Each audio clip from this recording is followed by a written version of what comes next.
Hey guys, want to give my take on some of this stuff, and I have went back and forth whether I should or not, because it's almost considered ministerial suicide to do what I'm about to do, to have an opinion, to be able to share what we think. And so let some log on, but I'm gonna reveal my Adamic nature just for a little bit here, and gonna give you what my take on all this junk is. Let me pull in this parking lot real fast, so I'm not doing this and driving while people are logging on. But I want to be able to share. And again, I know this is considered ministerial suicide.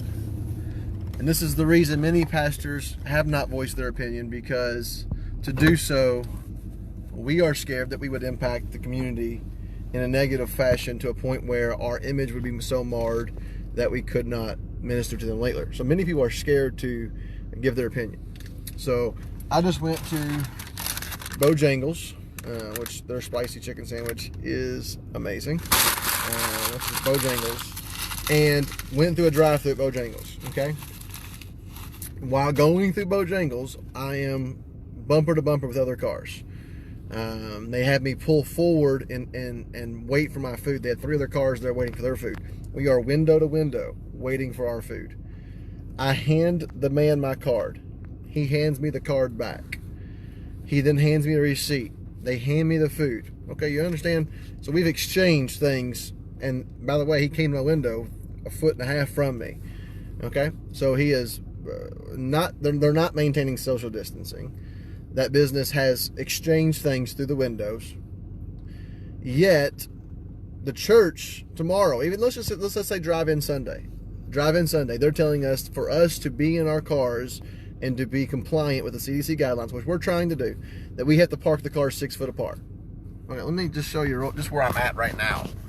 Guys, that's not 6 foot, okay? That's not 6 foot. I just went through Walmart, had to get something from Walmart. The cars are parked window to window, not 6 feet. They are not parked 6 foot apart at Walmart. I had to go to Lowe's. I got some video I could show you on that. I had to go to Lowe's, get some plastic. The parking lot is full. They are not parked 6 foot apart. There's nobody in the parking lot. There's not one single state trooper. There's not one sheriff department. There's nobody in any of these parking lots of these businesses ensuring that they are compliant with the recommendations of the governor. Okay? There's not a single police officer patrolling Walmart or patrolling Lowe's or patrolling Bojangles. You've not heard one time the governor mention these businesses by name because they are not following. Nobody's even making sure they're following. They're allowed to pass things through the window. The little plexiglass screen that the customer service people are using is supposed to be safe to hand things back and forth. They can exchange monies, they can exchange goods. The lady just bought a grill because the grill is so essential. I handed my money. Look, we're exchanging things. But tomorrow, if in my parking lot at our church with glass windows up and our cars off, if I'm parked closer than 6 foot, we're going to get in trouble. I can't pass an offering or take an offering because we're not allowed to exchange anything through a window. But I just went to Bojangles and exchanged something. Then I went to Lowe's and got exchanged something. Then I went to Walmart. Do you understand? I just touched 3 people who exchanged things with me and then walked down aisles next to people who are. We just infected everybody. If I have it, if any of them have it, we all have it now. Okay? Point being, tomorrow if I go to church and then 2 days later or 14 days later I get COVID-19, they're not going to go to Bojangles. They're not going to go to Walmart. They're not going to go to Lowe's. They're not going to say I got it from Lowe's. They're not going to say I got it from Bojangles. They're not going to say I got it from Walmart. You know where they're going to say I got it from? Church. That's where they're going to, I got it from church. And then they're going to issue us quarantine statements.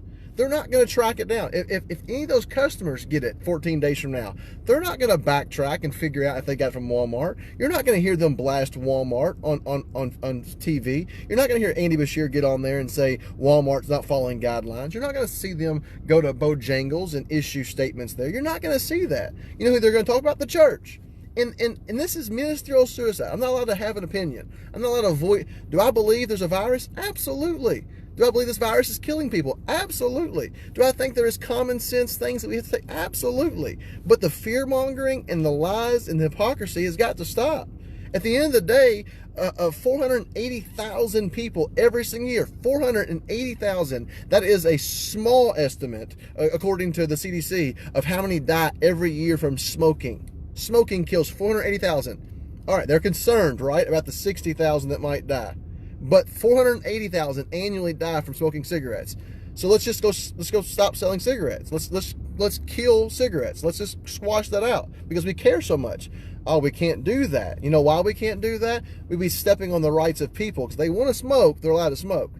Well, okay, we'll step on the rights of everybody else so they don't catch the disease. But we can't step on the rights of smokers. Why? Not that it's bad you smoke as you want to.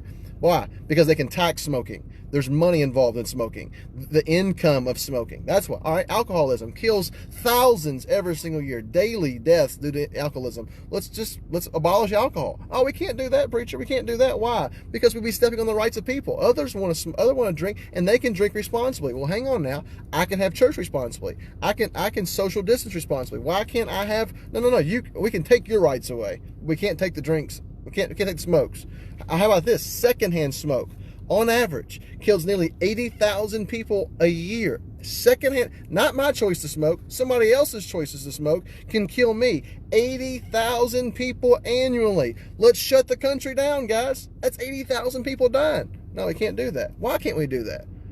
This is the hypocrisy. This is the issue. This is the problem. Not that we're undermining or doubting what's going. There is a real issue. There is a real disease, and we have to be smart about it. But let's open our eyes. If they really cared, there would be necessary steps they could take. There'd be things they could do, and it would be across the board. It wouldn't just be at the church. You understand me? It wouldn't just be in certain businesses. Why do you think? So I can go buy clothes at Walmart, but I can't go to the mom and pop shop that's trying to sell clothes. I can't go there. I can buy a grill from Walmart. I can buy a grill from Lowe's, but I can't go somewhere. This is the hypocrisy of it all. And you will not see it. You will not see them track this down and go back to a Walmart, go to a Lowe's, go to another business. Why? Because they're not interested in that. Who they're interested in, if they can be, is the church. And that is why we're upset. That's why. And listen, from March 8th, go back and watch it. March 8th, we found out about this. We stopped having in-person services. I've canceled Sunday school. I've canceled Sunday morning. I've canceled Sunday night. I've canceled small groups. I've canceled Wednesday nights. We went to all online. We are doing everything we possibly can to be compliant in this. But we are having drive-in church. And tomorrow, very much likely, cars will be parked closer than 6 foot. We'll do our best to comply to that. We'll do our best to do what they're asking us to do. But we're going to no doubt be realistic and realize that Walmart's cars are not parked 6 foot apart. Lowe's cars are not parked 6 foot apart. The drive-thru I just went to Bojangles is not parked 6 foot apart. These guys are not being compliant, but there's nobody tracking them. They don't care. They don't care. They don't care to vilify those guys. Who can they vilify? Oh, those 7 churches. Those 7 churches. You say, preacher, do you agree that they're having online in-person services? That's not for me to say. Our church has decided not to do that. But I do believe if an individual wants to choose to do that, then they have the right to do that. So, well, they're going to infect everybody else. Did you just hear what I said? I went to Bojangles, exchanged something, went to Lowe's and exchanged something, crossed paths with people, went to Walmart, we've all just been cross-contaminated. You can't track it down that way, guys. Why is it the only people that matter is the church? Why is that the only people they're tracking? You have to wake up and see it. Why are they only tracking the church? Why do they know Hopkinsville, wherever it was, had all those deaths associated with the church? What if all those people in Hopkinsville, a small town, they all shop at the same grocery store? I guarantee there's probably one Walmart there. That's it, just one Walmart. And you guarantee everybody in that church was going to that Walmart. It wasn't the Walmart. It wasn't the dollar store they were going to. It wasn't that gas station, probably the 2-3 gas stations in that county. It wasn't one of those gas stations they went to. No. It was the church. It's the church's fault. It's idiotic, guys. It's hypocrisy at its finest.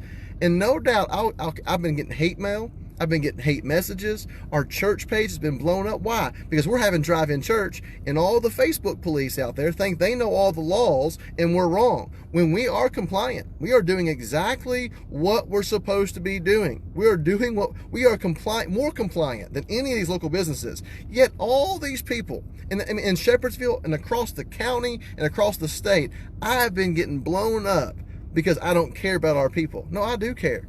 I care. I work my tail end off trying to help this community. I work my tail end off trying to help our people, trying to help my family. I work a full-time job. I lay floor, and I'm still working, by the way, with two other guys, and we ain't 6 foot apart. And there's electricians in there, and there's drywallers, and there's painters, and there's roofers, and all these people, they're in there working close hands together, and the owners of the houses are walking in, and the builders are walking in, and we're all cross-contaminating, going back to our facilities, back to our homes, shopping in the Walmarts. But if one of those people go to church, well, guess what? It's the church's fault. Come on. We have to be smarter than this. We have to wake up. And the fact that they are getting people so on board, so much so. We are raging each other up so much. And he is saying, well, call 311 or 811, whatever it is, and tattle on each other and telling each other. So much the fact that that grown man out in Norton Commons thought it was okay to choke a teenage girl, thinking he was doing the civic duty of his governor. That man probably has never been in trouble in his life, but the governor has him so stirred up in fear and animosity towards those that aren't doing what he says they should be doing, he felt it right to choke a teenage girl. Come on. Come on. Wake up, please. Is there a disease? Yes, there's a disease. Yes. Is there a virus? Absolutely, there's a virus. But what does that justify what they're doing? If there was 60,000 deaths, you say, preacher, is that okay? No, it's not okay. But like I said, if it's not okay that 80,000 are going to die either from secondhand smoke, it's not okay for the 480,000 are going to die from cigarette smoke. It ain't okay for the millions that die annually from overdosing. But they're not cutting back on big pharma. They're not going to cut back on the alcohol. They're not going to cut back on the cigarettes. They're not going to do it. Why? Because they can tax that and make money on all that. Come on. And they've got you mad at preachers, mad at pastors, mad at churches for just wanting to go to church. And these same people are shopping in your Walmart. You're crossing each other every single day. You have church in Walmart every day, 5 days a week. You're there. But the 1 day a week, oh, it must be the church's fault. And you look over in Ohio, their numbers are on line with our numbers, and they have not stopped the church yet. So if stopping the church is such a big deal, then why wouldn't their numbers be worse than ours? This is just my heart. And I've tried my best. I've tried my best to stay quiet. But when we stay too quiet, when good men do nothing, because we don't want to buck the system. I don't want to be a rebel. I spent 23 years of my life lost and undone in sin, rebelling against God and everybody. I've been in shackles. I've been locked up. I've been in physical handcuffs and spiritual handcuffs. I've seen it all. I've done it. I've fought. I've done that. It's not my desire. I try to be quiet. I just try to get in and go along and respect. Listen, I've served, me and my wife together as a whole served 16 years. 16 collective years in the United States military, fighting for rights and doing what we are trying to have in this country, have a free country, a free republic. We believe in that. We was willing to lay our lives down so that others could be safe. Willing to do that, and still willing to do that. We are patriots. To the core, we are patriots. We were willing to die so that normal people, civilians, could have a normal life and never know the heartache of any of that. We were willing to do that. But I will not lay down my freedoms to retain my life. I will not do that. I cannot stay quiet. And you can't either. It is time that we stop vilifying and turning one another. He is turning us against each other, and we are applauding the man. And do I think he's done a good job across the? Yeah, I think he has. I think, and I'll say that. And there's people on my side that'll hate me for saying. I think overall he's done a pretty good job. But I think he's taking. You give him an inch, and he's taking a mile, and he's pushed it too far. He's pushed this preacher, this daddy, this employee, essential worker. He's pushed us too far. It's gone way too far. When I've got I've got 60, 70, 80-year-old women and men and people across this community hate messaging me because I'm having outdoor church, which is okay. But he won't come out and just say it outright. He wants to almost just pretend like it's not okay, just enough that she'll try to guilt me into it. He said, we want you to shame each other. We want you to use peer pressure. When has that been? We teach our children all the time, don't peer pressure, don't shame people. And he's gotten on public television saying shame each other. And we are applauding it. At some point, we've got to stand up and be balanced. Be balanced. I'm not saying go out there and just pretend it don't exist. I'm not saying that. But we have to be balanced. There is a ditch on both sides of this. And if you think that socialism isn't real, and you think these guys, there's not bigger agendas, and there's not spiritual warfare going on beyond what we can see, man, you're blind. Absolutely blind. Please, we have to wake up and see what it is. And understand he's just a man who is fallible and can make mistakes. And let's just say this also, because Daniel Cameron, our Attorney State General, has came out and said that these things are okay. And we're going to find out, after all this is said and done, we're going to find out that they've done things they weren't allowed to do and shouldn't have ever done. And there's going to be lawsuits, and they're going to claim this. But this was just, I was told this. I was told this the other day, that we can hit you with things now. We don't care if it sticks or not. We'll sort it out later. I've talked to pastors, local pastors in this state, who government officials have called them and said, if you have service, we will have the media there, we will have the cops there, and I mean outdoor service. If you do that, we will shame you publicly and destroy your testimony in this city. That's who we're following, guys. And listen, you know me. Most of y'all know me. I'm not wearing a aluminum foil hat. I'm not a conspiracy theorist, but I'm not ignorant either. I don't want to be blind to what's going on. Just search Fauci. Search some of this stuff. You know what's going to happen? The fear is going to cause everybody to want the immunity. They're going to want that vaccination, and they're going to make millions on a vaccination for something that really isn't that big of a deal, and they're going to make money on it. That's what's going to happen. And catch this, and don't miss this. Social distancing isn't curing this thing. We're not going to cure it. The flu is here, and just like the flu is here, this will always be here. It's going to be back next. So if we accept it now, does that mean September we're going to accept it again? September, October, November, December, January, February, March, April. Are we going to be quarantined 6 months out of the year from here on out? Because it's not going anywhere. It's like we've missed the idea that we think that by social distancing we're curing this. We're going to beat it. We're going to defeat it. We're not beating it. We're not defeating it. It's defeating us. It's never going away. It is now a new virus that will always be here. And if we allow this to become our norm, and we say we don't care, do what you want, take away all the freedoms you want, just keep us safe, then this will be our normal. This will be our normality. And then there'll be some that'll rise up and they'll fight against it, and we'll be demonized. And trust me, I've already been getting the hate mail. That's why I decided finally, what's the point? The same pastor has served this community and has bent over backwards and tried to help people, and not just me, across this county, other pastors are being just meleeed because they want to serve the Lord. So they want to have church. I didn't mean for it to go on this long, but I wish you could see the videos of what's taking place. I can't take an offering at our church, and that's not even a big deal. And you ask my church, we are the poorest financial church in the state. I tell them, keep your stinking money, okay? But we can't take an offering tomorrow because we can't exchange anything through the windows. But I just exchanged things with 3 different cashiers who's going to exchange things with thousands of people today, and they ain't going to change their gloves, and they ain't using hand sanitizer because they're wearing gloves, and those gloves are staying contaminated all day long, and cross-contaminating with everybody else. And I just went from Bojangles to Lowe's to Walmart. And everybody, I just watched 15, 30, 40 other cars do the exact same thing. Guys, come on. We have to be smarter than this. This is something that's here. Will they get a vaccination for it? Probably. That is the point, I think. They're going to make millions on that vaccination. Will that vaccination work? Probably as good as the flu vaccination. It's going to keep on changing and keep on morphing. What do? Well, then you learn to live life and understand that life goes on, and part of life is death. You live in a fallen world. If they really want to impact numbers of death, and they'll stop trying to fight a virus that's going to kill 50,000 people, maybe 40,000, maybe.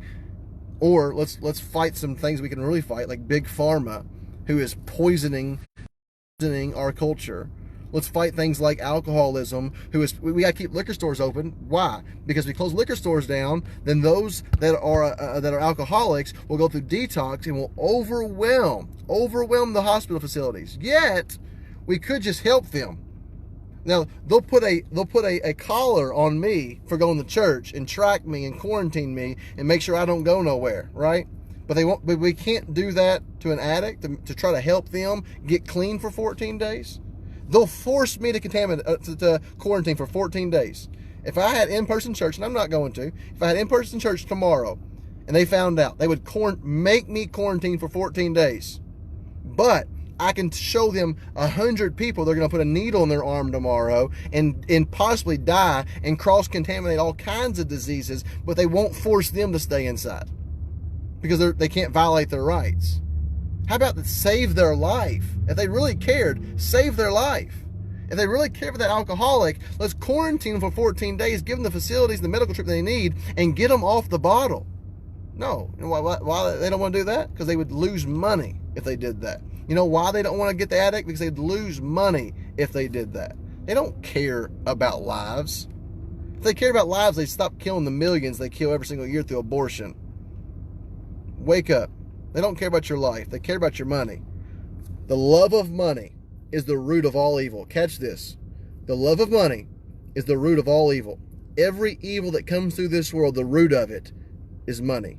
Trace this down and you will find the root. It's all about the money. It's all about the money. God bless y'all.